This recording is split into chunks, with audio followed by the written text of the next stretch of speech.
हमारे महान देश के प्रथम प्रधानमंत्री जवाहरलाल नेहरू जी की आज जयंती है।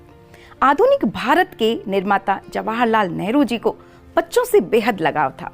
उनका मानना था बच्चे ही देश के भावी निर्माता है। बच्चों के मन में भी उनके प्रति बेहद लगाव था। यही कारण है बच्चे उन्हें चाचा जी कहकर पुकारते थे। आज बाल दिवस के उपलक्ष्य में स्कूलों में तरह तरह के रंगारंग कार्यक्रम और ढेर सारी प्रतियोगिताओं का आयोजन किया जाता है। बच्चों को मिठाइयाँ, टॉफियाँ बांटी जाती है। वास्तव में आज का दिन बच्चों के अधिकारों, उनके संरक्षण, उनकी शिक्षा को बढ़ावा देने के लिए है।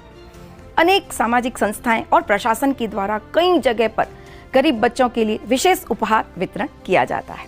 इस दिन सरकार द्वारा भी बच्चों के लिए अनेक योजनाओं को अंजाम दिया जाता है। जैसे जो परिवार बच्चों को पढ़ा नहीं सकते, उनकी चिंता को दूर करने के लिए हमारे माननीय नरेंद्र मोदी जी द्वारा सुकन्या समृद्धि योजना चलाई गई।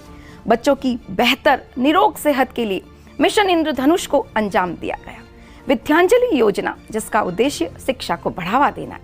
इसी तरह मिशन इंद्रधनुष, स्वयं प्रभा, नेशनल बाल स्वच्छता मिशन, शाला अस्मिता जैसे अनेकों कार्यक्रम देश के नौनिहालों का भविष्य संवारने के लिए चालू किए जाते हैं।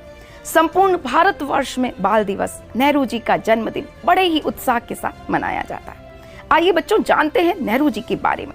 नेहरू जी का जन्म 14 नवंबर 1889 को उत्तर प्रदेश के इलाहाबाद यानी वर्तमान प्रयागराज में हुआ।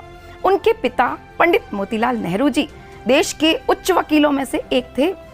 इवन आपकी माता स्वरूप रानी नेहरू जी ने भी ब्रिटिश राज के खिलाफ भूमिका बहुत जबरदस्त निभाई। नमक आंदोलन में उन्होंने बहुत सारी महिलाओं को प्रोत्साहित किया।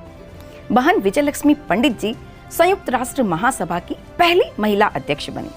खास बात तो यह है कि भारत की आजादी के लिए लड़े गए आंदोलन में नेहरू जी एक महत्वपूर्ण नेता थे और आजादी के बाद भी देश की राजनीति के सबसे अहम नेता रहे। प्रथम प्रधानमंत्री नेहरू जी का कार्यकाल 17 वर्ष का रहा। आज हम जो भारत देखते हैं वह पंडित नेहरू जी का ही बनाया हुआ भारत है। नेहरू जी गुटनिरपेक्ष आंदोलन के जनक थे। उनका दृष्टिकोण बहुत विशाल था। भारत के संविधान को रूप देने में भी आपकी अहम भूमिका थी। आज हिंदुस्तान का लोकतंत्र पूरी दुनिया के लिए एक मिसाल है।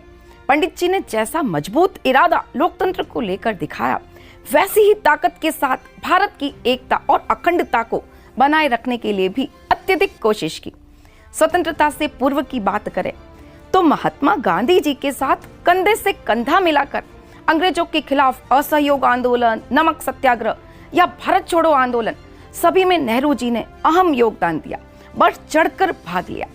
1929 में नेहरू जी ने भारतीय राष्ट्रीय कांग्रेस के लाहौर सत्र के अधिवेशन में अध्यक्ष चुने गए। 31 दिसंबर 1929 लाहौर में आयोजित कांग्रेस सम्मेलन जवाहरलाल नेहरू जी ने नेहरू रिपोर्ट डोमिनियन स्टेट्स की मांग को रद्द कर दिया और उसके स्थान पर पूर्ण स्वराज का लक्ष्य पहली बार रखा। अर्धरात्रि को रावी नदी के तट पर स्वतंत्रता का प्रतीक तिरंगा झंडा फहराया। जवाहरलाल नेहरू जी ने जहां एक और गांधीवादी तरीके से आजादी के आंदोलन के लिए संघर्ष किया, वहीं उन्होंने कई बार सशस्त्र संघर्ष चलाने वाले क्रांतिकारियों का भी साथ दिया। आजाद हिंद फौज के सेनानियों पर अंग्रेजों द्वारा चलाए गए मुकदमे में नेहरू जी ने क्रांतिकारियों की वकालत की। आजादी के पश्चात बात करें तो जवाहरलाल नेहरू ने इस बात को बहुत जल्दी समझ लिया था कि अगर देश को आगे बढ़ाना है तो हमें साइंस एंड टेक्नोलॉजी पर बहुत ज्यादा कार्य करने की जरूरत है। उन्हीं के प्रयासों से एम्स की स्थापना हुई। IIT Indian institute of technology, IIM Indian institute of management, NITS, CSIR प्रयोगशाला की भी आपके द्वारा स्थापना की गई। नेहरू जी की एक और खास बात यह थी कि समाज के प्रत्येक तबके के लोगों के बीच आप बहुत लोकप्रिय थे। लोगों में उनके प्रति अथाह विश्वास था, प्रेम था। यही कारण है कि वे लगातार 3 चुनाव में जीत हासिल करके प्रधानमंत्री के पद पर आसीन रहे। भारत में ही नहीं, विदेशों में भी उनकी लोकप्रियता अत्यधिक थी। जब इंडोनेशिया भाषण देने जाते तो वहां का ऑडिटोरियम पूरी तरह से खचाखच भर जाता। न्यूयॉर्क जाते तो लोग दूर दूर से आपके वक्तव्यों को सुनने न्यूयॉर्क आते थे। चाचा नेहरू का बच्चों से बहुत पुराना नाता जन्म दिवस चाचा नेहरू का बाल दिवस कहलाता।